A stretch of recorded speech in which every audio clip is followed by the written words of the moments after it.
오늘 하나님의 말씀은 요한복음 12장 44절에서 50절까지 말씀입니다. 요한복음 12장 44절에서 50절까지 말씀을 같이 함께 합독하도록 하겠습니다. 시작. 예수께서 외쳐 가라사대 나를 믿는 자는 나를 믿는 것이 아니요 나를 보내신 이를 믿는 것이며 나를 보는 자는 나를 보내신 이를 보는 것이니라. 나는 빛으로 세상에 왔나니 무릇 나를 믿는 자로 어둠에 거하지 않게 하려 함이로라. 사람이 내 말을 듣고 지키지 아니할지라도 내가 저를 심판하지 아니하노라. 내가 온 것은 세상을 심판하려 함이 아니요 세상을 구원하려 함이로라. 나를 저버리고 내 말을 받지 아니하는 자를 심판하리가 있으니 곧 나의 한 그 말이 마지막 날에 저를 심판하리라. 내가 내 자의로 말한 것이 아니요 나를 보내신 아버지께서 나의 말할 것과 이를 것을 친히 명령하여 주셨으니 나는 그의 명령이 영생인 줄 아노라. 그러므로 나의 이르는 것은 내 아버지께서 내게 말씀하신 그대로 이르노라 하시니라. 아멘. 하나님 아버지, 귀한 성일에 우리 하나님 주시는 말씀을 받기를 원합니다. 하나님의 놀라우신 능력을 종에게 부어주셔서 말씀을 선포할 때 모두가 하나님의 영감을 힘입어 하나님이 주시는 하늘의 뜻을 순종하게 하여 주시옵소서. 예수 이름으로 기도드려옵나이다. 아멘.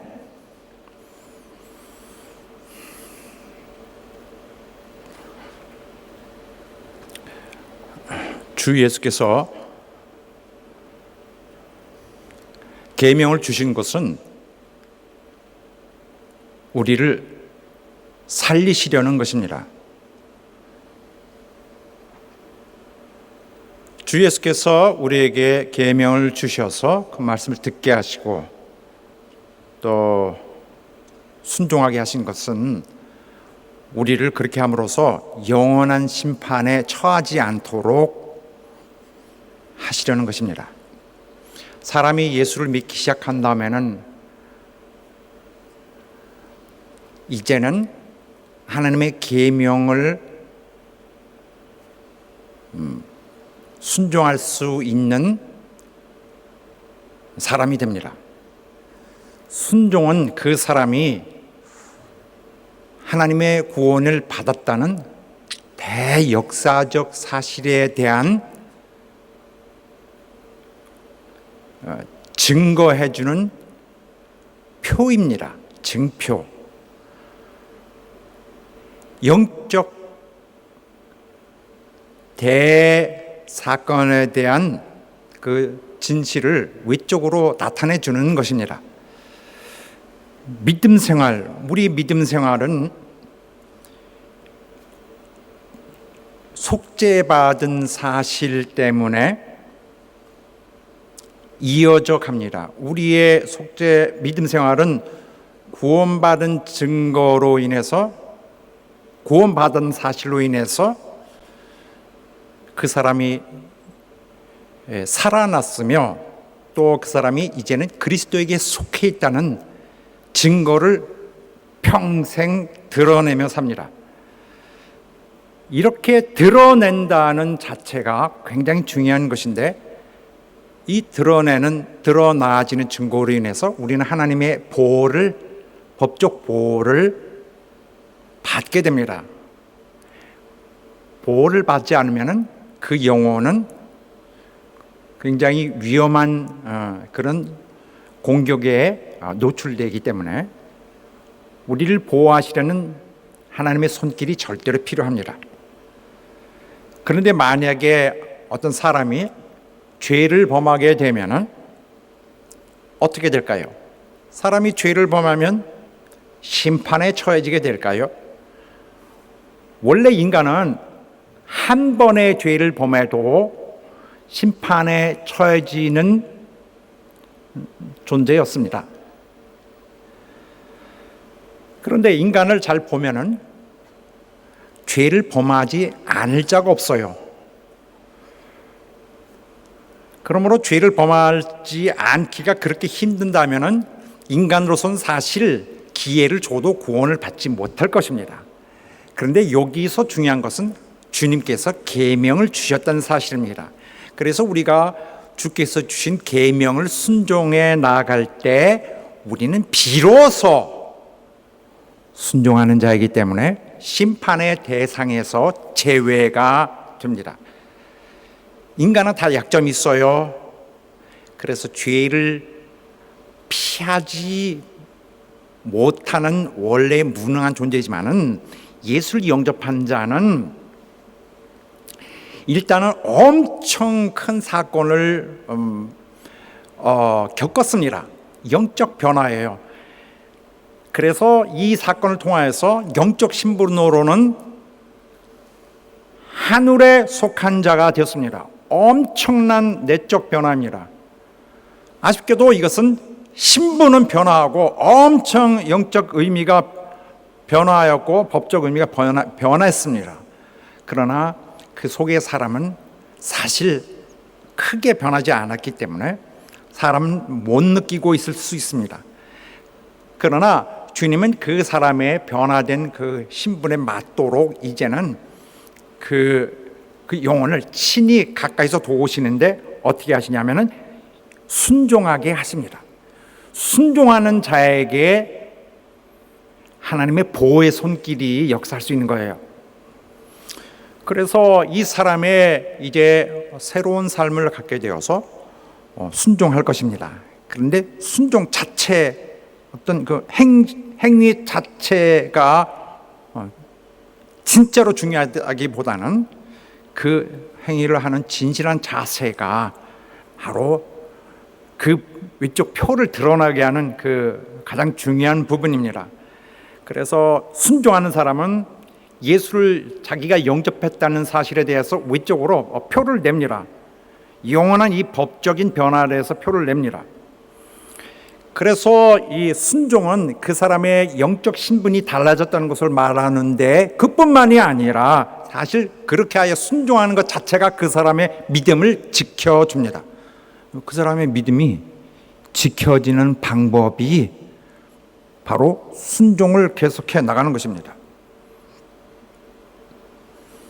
그렇게 함으로써 그 원수 마귀가 그 사람을 해치려고 하는 이런 부분을 막아내는 것입니다. 그래서 순종하는 자와 그 사람의 속죄받은 사실 두 개가 분리될 수가 없어요. 이 세상 끝까지는 속죄받았다는 사실 그리고 이를 증거하는 순종한다는 것이 함께 존재합니다. 함께 가야 합니다. 실질과 그 증거가 함께. 그러나 때로는 순종을 하지 않는 자들도 있습니다. 세상의 불신자들은 말도 할 필요도 없거니와 또는 순종하기가 어려운 자들이 있습니다. 또는 더러는 순종하고 더러는 하지 않는 선택적으로 하는 사람도 있습니다. 이런 자에게는 이 속죄받은 증거가 뚜렷이 나타나지 않는 것이죠. 그렇다면 신앙도 가짜로 할 수 있다는 그런 사실을 우리가 알아낼 수 있습니다. 가짜로 믿는 척 열심히 하는 척 할 수 있어요. 그러나 성경 전체가 밝히고 있는 바는 믿으면서 순종을 하지 않는다는 것은 가능치 않다는 사실입니다. 성경은 처음부터 창세기부터 요한계시록까지 믿는 자가 순종하지 않는 것을 이해를 하지 못합니다. 성경은 그걸 받아들이지 않아요.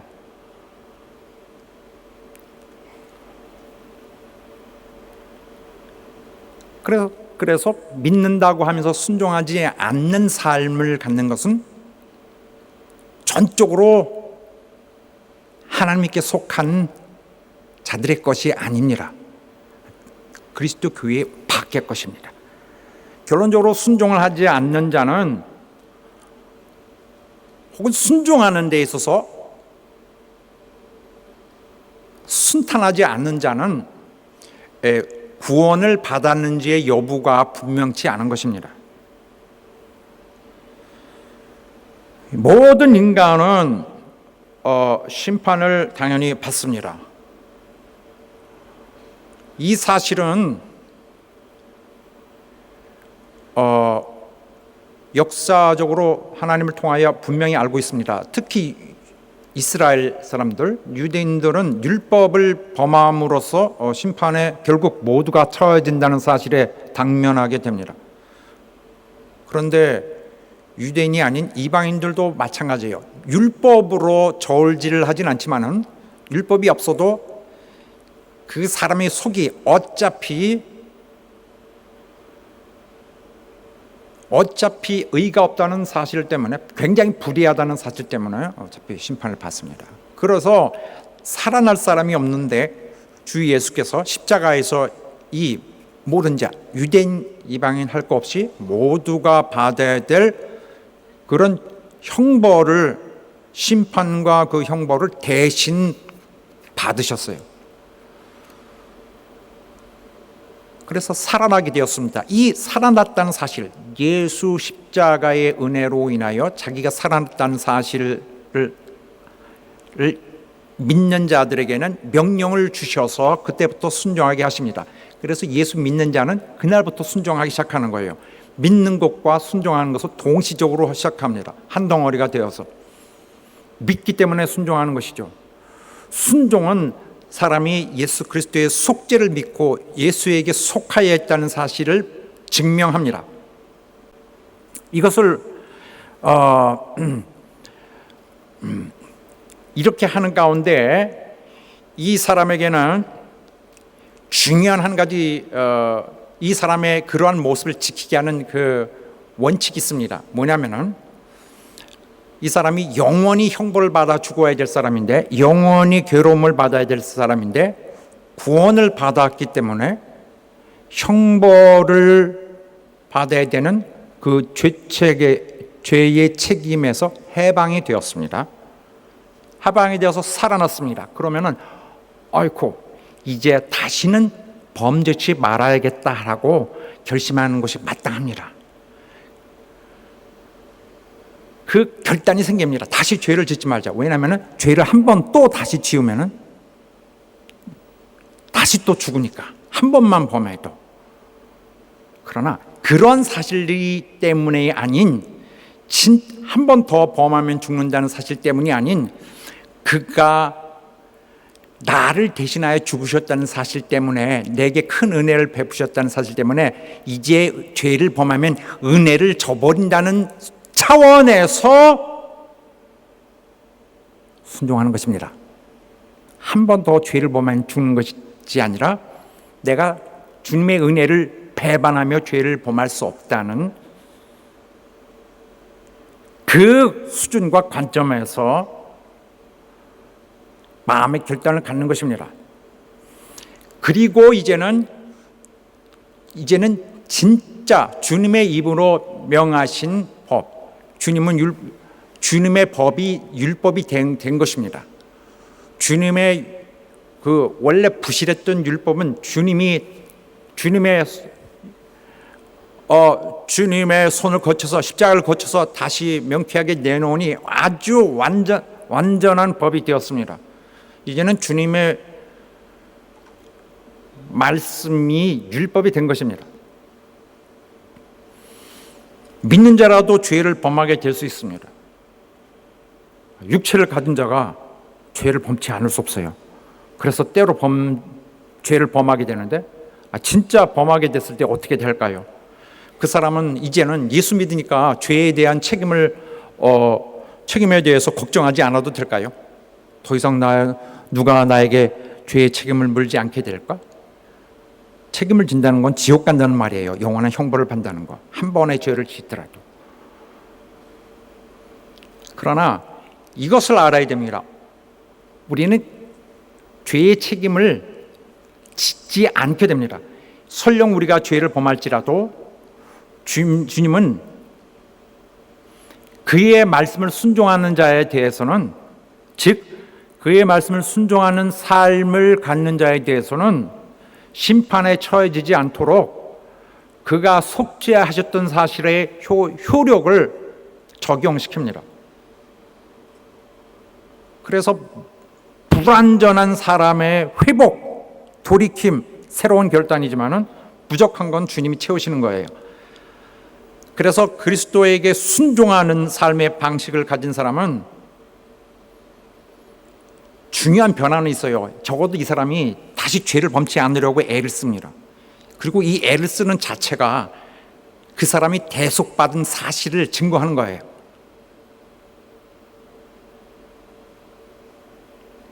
뿐만 아니라 순종하는 삶을 가진 사람은 본의 아니게 죄를 범하게 되더라도 회개합니다. 하나님께 고백해요. 그리고 이제 더 순종함으로써 그런 부족한 면을 오히려 채워 나가려고 합니다. 이 사람에 대해서는 죄의 책임이 물어지지 않도록, 즉 심판에 처해지지 않도록 주께서 역사해 주십니다. 법적으로 막아주시는 거예요. 그렇게 죄를 범한 자에게는 마귀가 이제 막 임의로 공격하게 됩니다. 그러나 공격을 막아주시는 것입니다. 마귀가 그 사람을 참소할 수 없기 때문에, 주께서 보호하시기 때문에 참소할 수 없기 때문에 일단 보호가 됩니다. 인간은 너무나 잘 속는데, 인간은 단지 그냥 마귀에게 속아서 인생도 망치거니와 영원히 망칠 수 있습니다. 그리스도에게 한시도 붙어있지 않으면 이 사람은 누구도 살아날 수 없습니다. 완전히 마귀에게 망하는 것이, 인간은 마귀에게는 너무나 손쉬운 먹잇감입니다. 주께서 대속하실 뿐만 아니라 계명을 주셔서 오늘을 그의 말씀 안에 보호하지 않으면 법적으로 당장에 약점이 노출되며 우리는 마귀에게 그냥 무방비 상태로 당할 수밖에 없습니다. 틀림없이 당합니다. 인간이 잘하는 것이 있는, 인간이 할 수 없는 것은 마귀를 저항하는 거예요. 너무나 쉽게 당합니다. 속아요. 잘 속는 것이 인간이고, 마귀의 또 하수인이 되어서 잘 속이기도 하죠. 그러나 순종하는 삶으로 달려가는 자는 주님이 속죄하신 효력을 적용시켜 주시는 것입니다.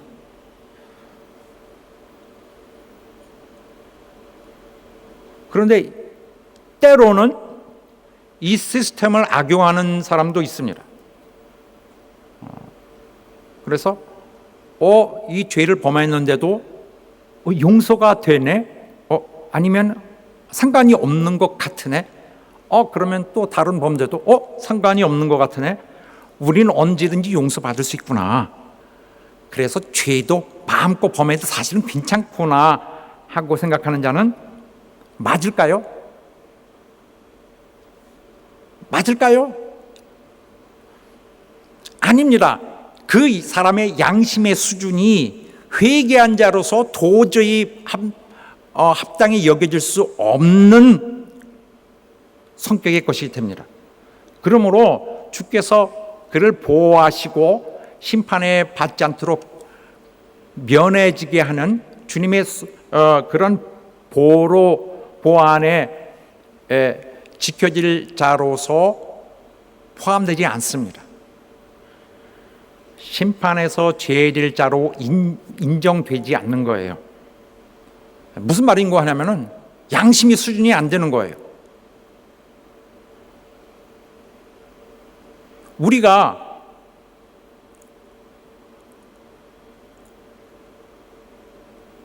원죄로 인해서 완전히 다 망했던 자들인데, 원죄라는 것은 사실 더 가까이서 보면은 양심의 타락의 죄입니다. 양심을 속인 것이 하나님 앞에 정면으로 하나님을 배반한 그 죄가 된 것입니다.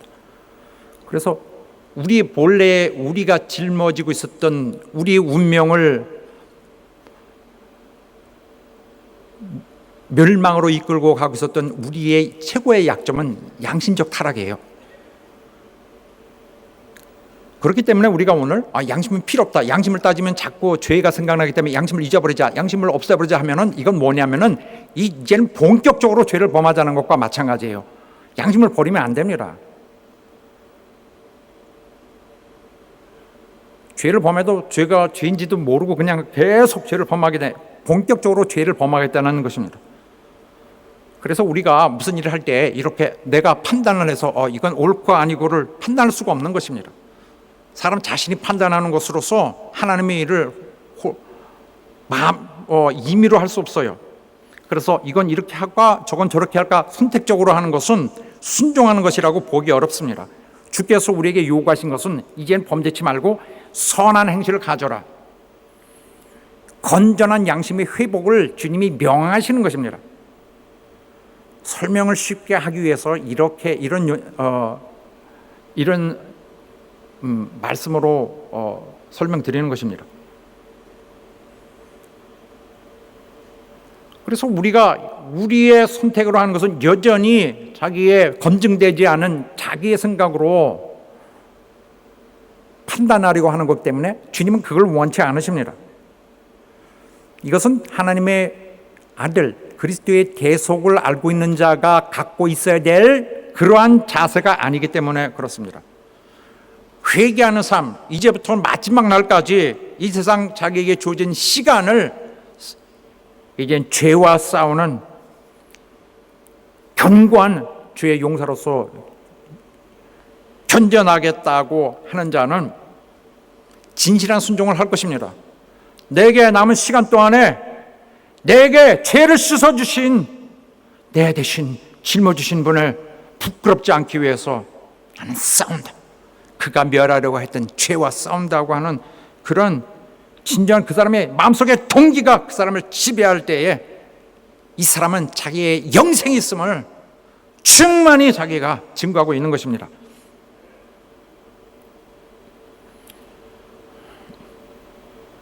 어떤 사람은 교회를 사랑하고 또 목회자를 위해서 마음으로 진실로 위합니다. 그리카에서 우리 하나님이 순종하게 해서 오늘 이끌어가는 이 교회에 대해서 교회를 섬김으로써 하나님 앞에 진정으로 오늘 우리 시대에 오늘 내 세대에 사랑함으로써 내 영생이 있음을 내가 증거해 나가는 것입니다. 그래서 진정 우리가 해 나가야 될 것은 우리 평생 내 깊은 마음이 하나님의 의를 닮으려고 하는 노력입니다. 행실로는 견딜 수가 없어요. 내게 계속 다가오는 그런 죄의 유혹은 내가 견딜 수 없어요. 그러나 내 심령, 내가 싸우는 심령의 성질은 본질이 죄 없는 그런 의를 닮은 성질이죠. 영생이라는 것은 이렇게 하늘에서 뚝 떨어져 내려와서 내게 무슨 증명서가 된 것처럼 그렇게 역할하는 것이 아닙니다. 영생이라는 것은 마치 어떤 하늘에서 영생을 주는 요소가 내 심령에 들어와서 이게 원천이 들어와서 이것이 들어오니까 갑자기 내 전체가 이 요소 때문에 변화되어서 영생을 사는 사람이 되는 것이 아니에요. 그런 것이 아니라 영생이라는 것은 예수 그리스도께서 마지막 날에 살려주겠다. 너를 육체로 살려주겠다는 약속을 갖는 것이 영생입니다. 예수님의 약속이 널 살린다. 예수님의 약속이 영생이에요. 그래서 주님은 그 사람을 추적하고 기억하고 있는 것입니다. 어디에 있든지 그 사람을 기억하고 그 사람이 하는 일을 기억하고 그 사람을 그에게 축복하십니다. 오늘 우리가 하나님이 과연 내 삶 속에서 같이 역사하실까, 내 삶에 관여하실까, 아닌 것 같다라고 생각하면은 안 될 것입니다. 그렇게 하면은 그것은 굉장히 하나님을 무시하는 것입니다. 그리고 굉장히 오해를 하는 것인데, 하나님은 과거에 예수께서 이 땅에 오셔서 사람들 속에 계셨던 것과 그리 다르지 않게 오늘도 역사하십니다. 꼭 1세기에만 엄청난 주님이 편애를 하시고 다른 세대에는 그냥 1세대 따라가라고 그냥 대략 해치우고 가시는 것이 아닙니다. 주님은 예수님 당시에 오셔서 사람들의 가까이서 말씀하셨던 것처럼 오늘 우리의 깊은 심령 속에서 계시는 거예요. 우리 심령 속에서 가장 중심에서 우리를 인도하고 계십니다. 그것뿐만 아니라 주님은 주의 종들을 통해서 인도하세요. 영혼에 대한 어떤 그 가장 중심을 주님이 붙들어서 그를 감동감화하시고 우리의 외적으로는 주의 종을 통해서 인도하시는 거예요. 그렇게 함으로써 믿음을 지킬 수 있도록 순종을 하게 하십니다. 하나님은 그의 아들 예수님으로 하여금 그의 계명을 순종하도록 했습니다. 예수님은 사도들에게 그의 계명을 순종하도록 했습니다. 사도들은 계속 주님의 계명을 순종하도록 가르쳤습니다. 사도 밑으로는 계속 그 밑에 또 제자를 두었어요. 하나님, 그리고 예수 그리스도, 사도들, 그 다음에 쭉 내려와서 오늘 우리에게까지 이루었는데, 그렇게 하여 주의 종들을 통해서 순종의 역사를 이어가고 있는데, 그렇게 하여 종들을 부르시는 분은 예수 그리스도, 성령을 통하여 종들을 부르시는 분은 예수 그리스도 그분입니다. 그가 부르시는 거예요. 반드시 목자를 통해서. 그래서 각 세대마다 그가 그 세대에 부르신 많은 영혼들을 책임지시려고 그들의 영원한 문제를 자기의 피를 내어서 이루시고 하나님의 사랑을 실행하여서 이루신 그 책임을 다하시려는 것입니다. 매 세대마다 하나님 최선을 다하시는 거예요. 자기 종을 두어서. 유대인들은 예수님을 무시했습니다. 배척하고. 그들은 예수님을 무서워하지 않았어요. 하나님은 엄청 무서워했죠. 그런데 만약에 그들이 아버지를 무서워하고, 그러니까 아버지의 심판을 무서워하는 자들이라면 아들의 심판도 무서워했어야 합니다. 왜냐하면 아들은 아버지가 보내셔서 아버지의 심판권을 가지고 아버지의 뜻을 그대로 이루시는 분이기 때문입니다. 그런데 그들은 주님을 무시했어요. 왜 무시했냐면 눈에 보이는 분으로 나타났으니까. 하나님은 아무도 보지 못합니다. 보면은 볼 수가 없을 정도로 너무 크셔서, 너무 의로우셔서 사람이 이 눈으로 보게 되면 그냥 죽는다고 했습니다. 다 죽는다고. 그래서 엄청 큰 신으로 알고 있습니다. 신들은 많죠. 이 세상에 뭐 크고 작은 그런 신들이 있겠죠. 그러나 그것은 굉장히 아주 티끌만치 먼지만큼 작은 것들일 것입니다. 하나님은 너무나 크신 분이니까. 그런데 예수 그리스도 오셨을 때 사람들이 눈으로 이렇게 내려다봤어요. 키 큰 사람은. 그리고 눈도 홀기고 했습니다. 저 사람은 이렇게 이 한 사람이네 하면서 쳐다봤습니다. 그때는 주님은 무시를 당했어요. 눈으로 봤기 때문에. 그들은 주님을 무시했어요. 그 다음에 자기의 의견으로 봤기 때문에. 그들은 주님을 무시했습니다. 왜냐하면 자기 생각, 자기 마음속에 자기 생각이 가득했기 때문에. 오늘도 주님은 역사하십니다. 똑같은 하나님이 오늘 역사하십니다. 2000년 전처럼. 그가 2000년 전에 오셨을 때, 육신으로 오셨을 때 사람들이 그를 무시했던 것처럼 오늘 무시하면 안 됩니다. 왜냐하면 그는 그 당시에 십자가에 오실 것처럼 애를 쓰셨던 것처럼 오늘도 성의를 다하여 역사하고 계시기 때문입니다. 그때 주님은 괴로움을 당하셨고 미움을 당하셨고 우셨고 슬퍼하셨고 매를 맞으셨고 모든 고통을 당하셨고 찢어지는 심령으로 그 자신의 희생을 완전히 장식했습니다. 오늘 주님은 무성의한 주님으로 변하지 않았습니다.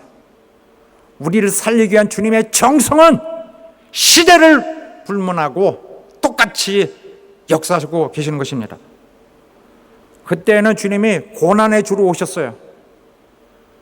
그는 당하시려고 오셨습니다. 섬기려고 오셨습니다. 슬픔의 사람. 그러나 시간이 가면은 세상에 끝이 옵니다. 끝에는 무서운 하나님의 심판이 있는데, 그런데 그 심판을 행하시는 분은 이분입니다. 예수 그리스도 하나님의 아들. 그는 결국 하나님 아버지처럼 두려워해야 될 분입니다.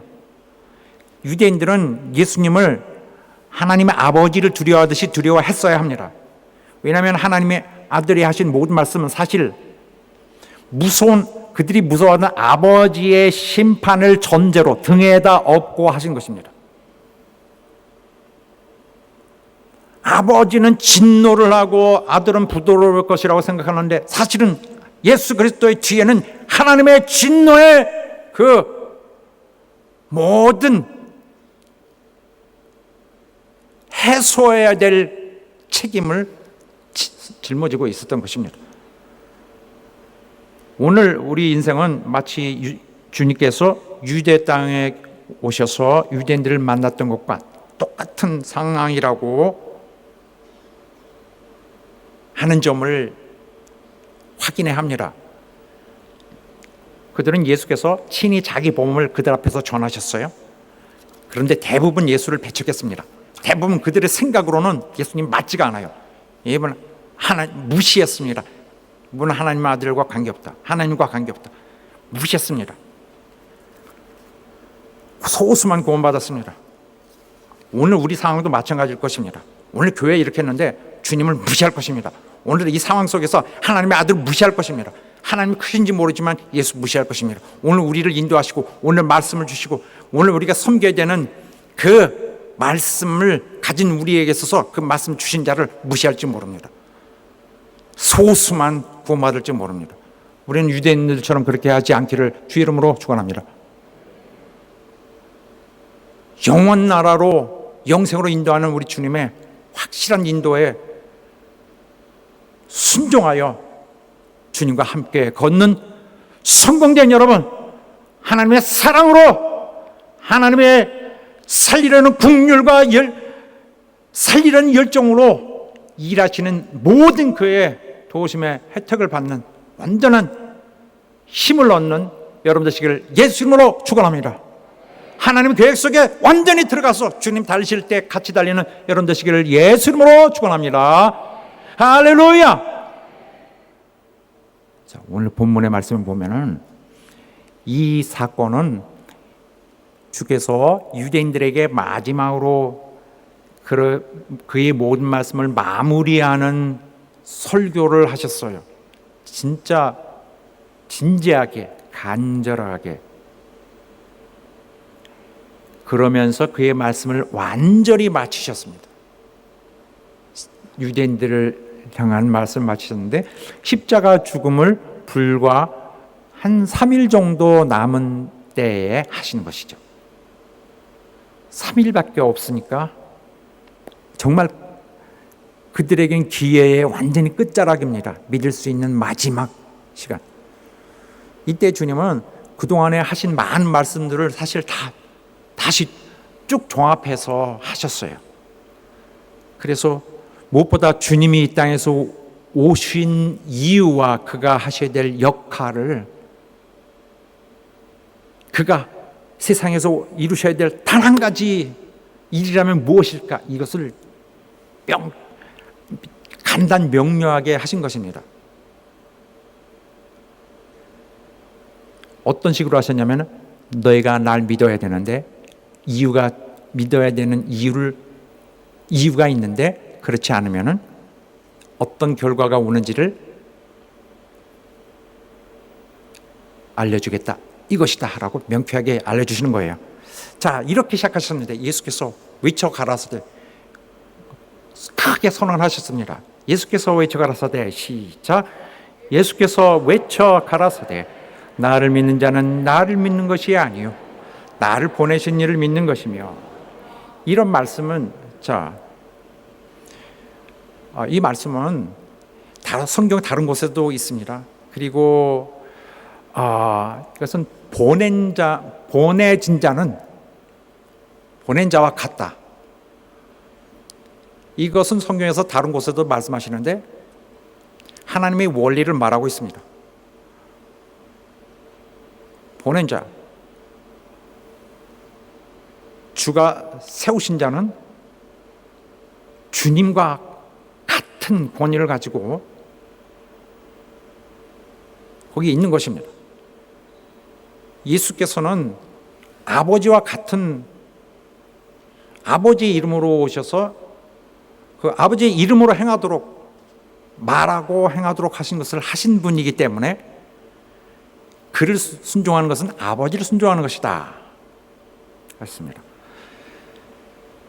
자, 그리고 덧붙여서 이와 같이 말씀하셨는데, 나를 보는 자는, 시작, 나를 보는 자는 나를 보내신 이를 보는 것이니라. 그래서 나를 믿는 자는 이렇게 해야 하는데 나를 보는 자는 이렇게 했습니다. 그래서 믿음은 보는 것과 다르지 않다. 믿음으로 보는 것이다.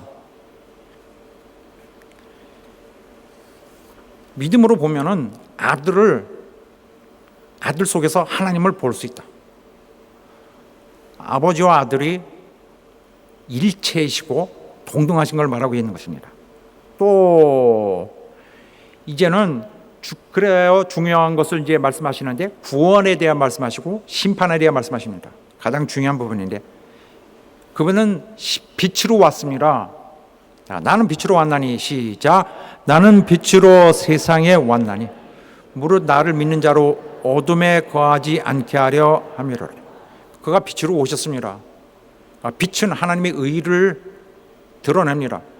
의를 비칩니다. 비치니까 상대적으로 죄의 본질이 죄로 타락한, 죄로 물든 모든 사실이 발표나는데, 이 죄에 대한 사실은 주님께서 비칠 때에 그 죄에 대한 본질이 드러나는 것이 아니라 그 증거가 드러나는 거예요. 뿌리가 있다는 것을 보여줍니다. 죄를 드러냅니다. 그래서 사람들이 예수를 피하려고 했던 것입니다. 성경 앞에 나오는 1장부터 나오는 모든 말씀을 함축하는 말씀입니다. 자, 그래서 그렇게 빛으로 오셨는데 이제 그가 말씀을 하시는데 그를 믿는 문제에 대해서 또 이렇게 연결해 나가십니다. 사람이 내 말을 듣고, 시작, 사람이 내 말을 듣고 지키지 아니할지라도 내가 저를 심판하지 아니하노라. 내가 온 것은 세상을 심판하려 함이 아니오 세상을 구원하려 함이로라. 혹시 내 말을 듣지 않더라도, 내 말을 들어야 하는데 혹시 들었다 할지라도 내가 심판하지 않다. 그때까지는 영원 심판하지 않는다는 거 아닙니다. 지금 내 말 듣지 않을지라도, 순종하지 않을지라도 지금 심판하려 하는 것이 아니라 나는 지금 세상을 구원하러 온 것이다. 지키는, 사람이 내 말을 듣고 지키지 않을지라도 지키지는 계속 순종하는 걸 말합니다. 한 번 했어요가 아니라 계속 삶의 방식, 삶을 살아가는 것이 말씀으로 살아가는 것을 하지 않더라도 심판은 안 한다. 지금은 안 한다. 자, 우리는 믿는 것은 지키는 것입니다. 그래서 성경에 사람이 나를 사랑하면 내 말을 지키리니, 또 아버지께서 저들 나에게 주셨는데 저희는 아버지의 말씀을 지켰나이다. 지키는 것입니다. 예수를 순종하지 않는 자들은 불신자입니다. 예수 그리스도를 순종하지 않는 자들, 하나님의 아들을 믿는 자는 영생이 있고 아들을 순종치 않는 자는 영생을 보지 못하고 하나님의 진노가 그냥 머물러 있다. 순종하지 않으니 그냥 놔둔다. 구원을 하지 않고. 우리가 불신자였을 때는 우리의 성격이 뭐였나요? 불순종. 그래서 마귀는 불순종의 아들들 가운데 역사하는 영입니다. 그러나 예수 믿게 돼서 모든 것이 100% 달라졌나요? 그렇지는 않은 것 같습니다. 신자도 진짜가 있고 가짜가 있습니다. 진짜인지 아닌지의 여부는 순종이 말해줍니다. 순종도 사실 더 따지고 보면 순종하는 자세가 말해주고 있는 거죠. 어떤 사람은 하나님을 시인합니다. 하나님을 인정해요. 그러나 행위가 받쳐주지 못하죠. 그런 사람의 성격은 일단 복종치 않습니다. 그리고 선한 일을 하질 않아요. 또 오직 당을 지어서 진리를 쫓지 아니한, 자기들이 추구하는 바를 이렇게 자꾸 이루려고 합니다. 그러므로서 그렇게 하다 보니까, 무리하게 하다 보니까 진리를 쫓지 않습니다. 쫓는다는 것은, 이 단어는 뒤에 나오는 쫓는 것과 다 같지 않습니다. 불순종하는 걸 말하는 거예요. 진리를 순종하지 않는다. 또 그런데 신자라도 형벌을 받을 가능성은 얼마든지 있다는 것인데, 왜냐하면 하나님 집에서 심판을 시작할 때가 되었나니, 하나님 집에 신자라고 하는 자에게도 심판을 하신다. 이 세상에 주께서 오셨을 때에 그는 구원하러 오셨습니다. 사람들은 구원의 여유는 충만한데 심판은 없는 것처럼 보입니다. 당연합니다. 지금은 구원의 총력을 다하시기 때문에. 그러나 심판은 반드시 있다고 했습니다. 성경에 그가 하나님이 정하신 자로 하여금 심판할 그 날이 정해져 있다. 그때는 사람의 은밀한 것을 심판하시는 날이다. 겉으로 이렇게 다 감추고 했어도 결국 그때는 완전히 다 벗겨버리는 심판을 행할 것이다. 아무도 이거 이렇게 넘어갈 수 있지 않는가를 할 수 없다는, 요한계시록에 사람이 행한 그대로 이룬다 했습니다. 예수께서 처음에 오셨을 때 이루시려는 것은 구원이었습니다. 죄에서의 구원. 그는 죄에서 구원하시기 위해서 이 땅에 오신 분입니다. 그래서 마가복음 1장에도 그는 자기 백성을 죄에서 구원하시려 오신 분이다라고 말하고 있습니다. 자, 예수께서 이제 말씀하시는데,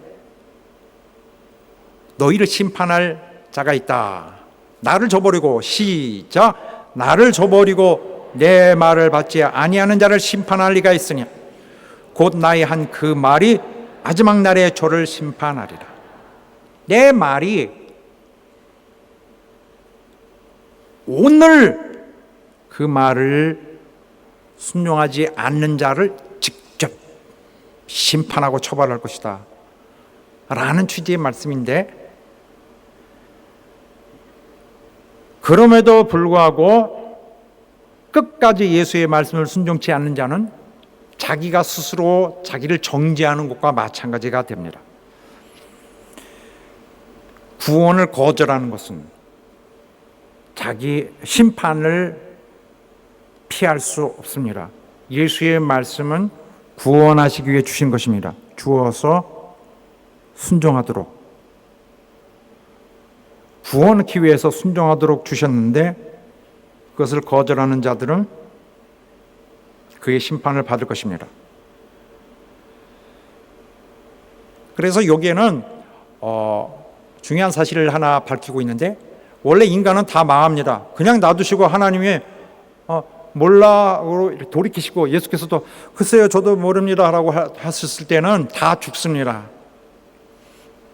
원래 죄로 인해 죽어요. 그러나 이제는 예수께서 뭐라고 하시냐면, 이제부터는 예수를 순종하지 않은 것에 대하여 심판이 기다린다 라고 하시는 것입니다. 심판의 기준이 발생했습니다. 새 기준이. 다른 것이 아니라 이제는 예수를 순종하느냐 아니냐에 대한 것으로 심판한다. 그런데 지금은 하지 않는다, 미룬다, 마지막 날로 유보되었습니다. 그래서 그 말이 심판하리라. 그 말이 나중에는 최후의 심판의 날에 그 말이, 예수께서 하신 말씀이 휙 날아들어서 나는 그 예수님의 말인데 이를 팍 하고 공격하는 것이 아니라, 말이 치는 것은 아니죠. 그는 어떤 주님의 시적 표현입니다.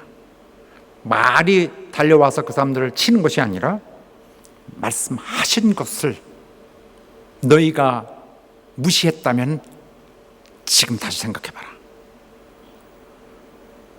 그러나 사람들은 어쨌든 지금 심판이 있지 않으니까 뭐 심판이 없는 것 같은데, 없는 거지 뭐, 없는 거지 뭐, 없는 거라고 단정하자, 혹은 거의 아닐 것 같은데, 이렇게 하면 안 됩니다. 지금 심판이 이루어지지 않는 것은 미루고 계시는 것입니다.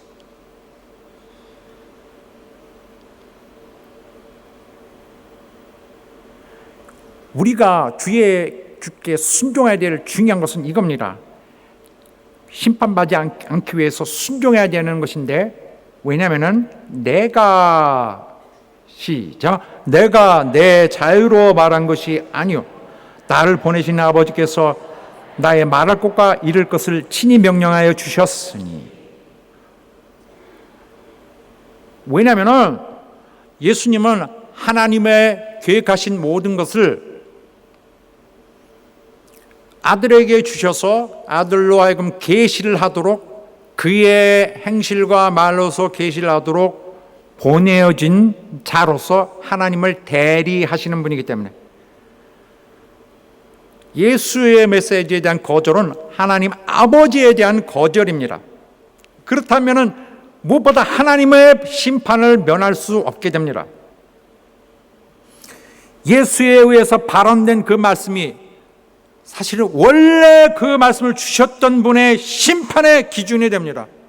하나님은 속죄해 주려고 하고 용서해 주려고 하려고 그 계획에 따라 말씀을 주셨는데, 그걸 거절하는 자에게는 심판이 들이닥친다. 심판을 면하게 하려고 그 말씀을 주었는데 이 말씀을 거절하니 심판이 그대로 들이닥친다. 유보가 됐지만 영원히 오지 않는 것이 아니라 그동안 딱 이렇게 터지지 않도록 참고 있었던 그 심판의 하나님의 진노의 열기가 터져 나올 것이다. 계명을 준 것은 순종하여 심판받지 않게 하기 위한 것입니다. 자, 또 이어서 더욱 강조하여 말씀하시기를, 나는 그의 명령이, 시작, 나는 그의 명령이 영생인 줄 아노라. 그러므로 나의 이루는 것은 내 아버지께서 내게 말씀하신 그대로 이루노라 하시니라. 내가 말하는 것은 아버지에게서 온 것이다. 그러므로 너희가 내 말을 거절하면 너희가 아버지를 거절하는 것이다. 너희가 나를 배척하면 너희가 아버지를 배척한 것과 같은 것이다. 그러므로 어떻게 너희가 영생을 기대할 수 있겠느냐? 자, 나는 그의 명령이 영생인 줄 아노라. 다 같이 시작. 나는 그의 명령이 영생인 줄 아노라. 이 50절 앞부분은 무슨 부분이냐면은 유대인들에게는 굉장히 특이한 부분입니다. 좀 특별한 부분, 좀 충격적인 부분. 왜냐하면 우리들은 그런 거구나 할 수 있지만 유대인들은 깜짝 놀랄 수 있는 그러한 특별한 의미를 가진 문구입니다. 뭐냐면은 이것은 신명기에서 하나님이 모세를 통하여 하신 말씀을 생각나게 하는 굉장히 유사한 말씀이기 때문에 당시에 하나님께서 모세를 통하여 말씀하시기를 전하라. 너 가서 전해. 모세가 전했습니다. 앞으로 나 같은 자, 모세 자신을 이렇게 말하고 있는데 나 같은 선지자를 하나님이 보내주실 것인데 그의 입에 하나님이 자기의 말씀을 넣어주실 것이다. 그 사람이 나타나서 너에게 하나님 말씀을 주실 것인데 그 말씀에 순종하라. 순종하지 않으면 너희가 벌 받으리라고 예언을 했습니다. 이 말씀이 이런 말씀이 이렇게 불쑥 나오니까 깜짝 놀라는 것입니다. 맞습니다. 그대로 하나님은 그걸 말씀하고 계시는 것입니다. 당신은 모세를 통하여 그들의 육신을 애굽에서 구해냈지만 이것은 사람의 영원한 운명을 결정짓는 이 문제에 대해서 그가 준비하신 자, 그가 나타난 것입니다. 그는 모든 사람들의 영원한 운명을 결정하십니다. 그는 자신이 그렇게 결정하는 것이 아니라 아버지의 뜻을 대언하시는 분인데 아버지의 결정을 그가 나타내신 것입니다. 그러므로 아무도 그의 말씀을 거절해서는 안 될 것입니다. 예수께서는 아버지와 동등하시면서도 이 땅에 오셔서 순종하시고 오직 아버지가 주신 말씀만 하고 가셨어요. 철저히 아버지 것만 내어주셨어요. 그가 주신 것은 아버지의 명령이었습니다. 그가 주신 것은 아버지의 영생의 기회였습니다. 그가 주신 것은 아버지의 사랑이었습니다. 예수께서 주신 것은 아버지가 살리려고 우리에게 주셨던 것입니다. 아버지의 뜻은 아들 통하여 영생을 얻게 하는 것인데 그 영생은 그가 오셔서 살려주셔야 합니다. 우리 하나님의 계획에 아버지가 주신 계획, 아들로 인하여 반드시 마지막까지 만물이가 될 우리 주님의 계획에 의하여 다 영생에 이르시는 우리 성도 여러분 되시길 예수 이름으로 축원합니다. 오늘 주님은 이렇게 1세기 때만 하나님이 정말 크게 역사하시고 나머지 세대는 알아서 해야 하고 버리시지 않는다는 사실을 확실히 기억하시길 바라겠습니다. 오늘 하나님은 우리를 이 영혼들을 소망이 없지만 예수 앞에 다가와서 영생을 소원하는 죄인이면서도 영생을 소원하는 영혼을 살리려고 힘을 다하십니다. 그때 십자가에 오르시고 목숨을 내주시고 열심을 다하셨던 주님이 오늘도 똑같은 성의와 똑같은 열심과 똑같은 욕망과 똑같은 정열로 살리시는 것입니다. 이 주님을, 이 예수 그리스도를 영접하시는 여러분 되시길 예수 이름으로 축원합니다. 그래야 아버지의 진노가 쏟아지지 아니하고 아버지의 사랑이 그 자리를 대신하는 행복한 여러분, 하나님께서 영원히 사랑하시는 여러분 되시길 예수 이름으로 축원합니다. 할렐루야. 기도합시다. 하나님, 우리를 바라주시옵시고 우리 주님을 영접하고 주님을 순종하고 살겠습니다. 주께서 그 말씀 가운데 우리를 보호해 주시고 영원한 하나님의 영생의 말씀으로서 우리 속에서 계속 명하여 주시고 우리를 보호해 주시고 천하라 이럴 때까지 우리 속에서 인도하여 주옵소서. 다 같이 합심하여 기도하겠습니다. 하나님 아버지,